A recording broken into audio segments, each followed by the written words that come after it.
साथियों, आप सभी लोगों का अभिवादन। साथियों, हम लोग चर्चा कर रहे थे कि छोटे छोटे उपायों के द्वारा परिहार करना और सफलता के मार्ग में सफलता प्रदान करना। जैसे हमने पिछले YouTube में चर्चा की थी, भगवान सूर्य को नाना प्रकार से जल अर्पण करें तो नाना प्रकार की समस्याएं समाधान हो जाती हैं। मित्रों के फोन आए और अच्छा लगा, तो आज हम उसी विषय पर भी चर्चा करेंगे कि हमें ऐसे क्या उपाय करने चाहिए, क्या परिहार करने चाहिए जिससे मानव के समस्त समस्याओं का निवारण हो सके। आज हमारा जो विषय है वह विषय प्रत्येक समस्या का समाधान रसोई घर। प्रत्येक समस्या का समाधान रसोई घर। रसोई घर एक औषधालय भी होता है जहां नाना प्रकार के जैसे लौंग, इलायची, हींग, पीली सरसों, राई, हल्दी, ऐसी छोटी छोटी वस्तुएं होती है और हम उनका प्रयोग करते हैं। खाने में प्रयोग करते हैं, सब्जियों में प्रयोग करते हैं, दाल आदि में प्रयोग करते हैं। परंतु यदि हम उसका अन्य तरफ भी प्रयोग करें तो निश्चय ही हमें सफलता प्राप्त होती है। जैसे एक लौंग लीजिए, दुर्गा सप्तशती में मां दुर्गा का लौंग का दिव्य अस्त्र है। यह लौंग का पूजन विशेष महत्व माना गया है। लौंग एक ऐसी वस्तु है जो हम घर में भी जलाते हैं, कपूर के साथ जलाते हैं। तो जो घर का नकारात्मक वस्तु होती है वो सकारात्मक में बदल जाते, जो जैसे नेगेटिव जो वातावरण वो पॉजिटिव हो जाता है।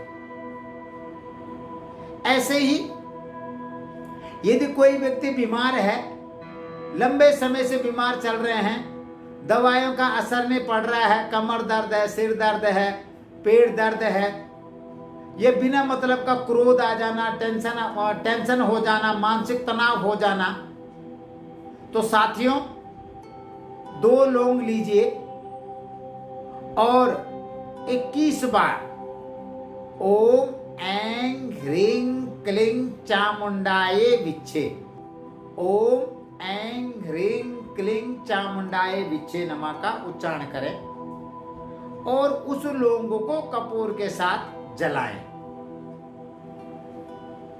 तो यदि हम इसे 2-3 महीने तक लगातार करते रहें तो एक तो संपूर्ण घर में पॉजिटिव वातावरण होता है, नजर नहीं लगती।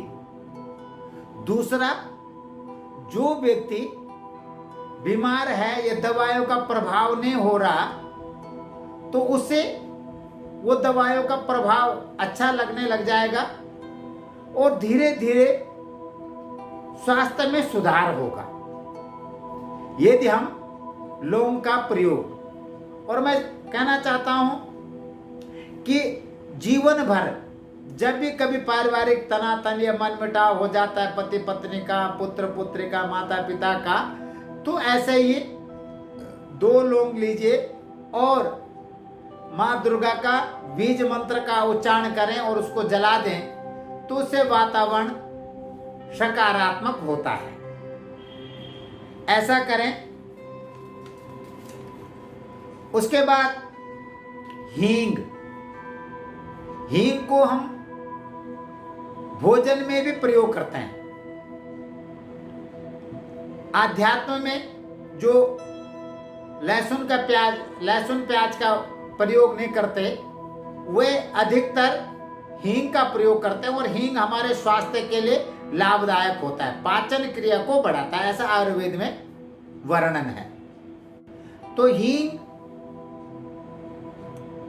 का प्रयोग स्वास्थ्यवर्धक होता है। हींग पाचन शक्ति को मजबूत बनाता है, ऐसा आयुर्वेद में है।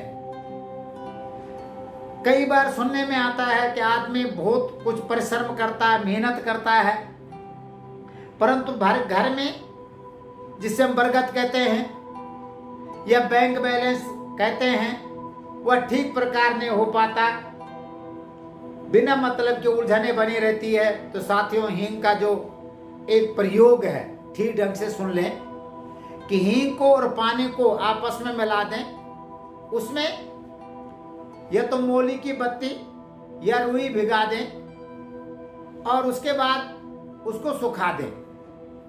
सुखा करके फिर मुख्य द्वार के पास तिल के तेल के साथ जोत जलाएं तो उससे एक तो नजर टोकने लगेगी और मां लक्ष्मी की अनंत अपार कृपा बनी रहेगी। ऐसा पुराणों में वर्णन है कि जब हम इस प्रकार के परिहार हींग के से भिगोई हुई बत्ती का या जोत का प्रयोग तिल के साथ और तुलसी के पौधे के पास जोत जलाते हैं प्रातः और सायं, तो धीरे धीरे घर में सुख समृद्धि, आरोग्यता और नाना प्रकार के जो समस्याएं हैं उन समस्याओं का निर्माण होता है, सफलता प्राप्त होती है, बच्चों का, विद्यार्थियों का मन पढ़ाई पे लगता है, घर में सुख शांति बनती है। तो ऐसा उपाय, ऐसे परिहार करने से हम लाभान्वित हो सकते हैं। तो मुझे आशा है नहीं, पूर्ण विश्वास है साथियों कि इन दोनों उपायों को आप करें तो अपने जीवन को सफलमय बना सकते हैं। धन्यवाद।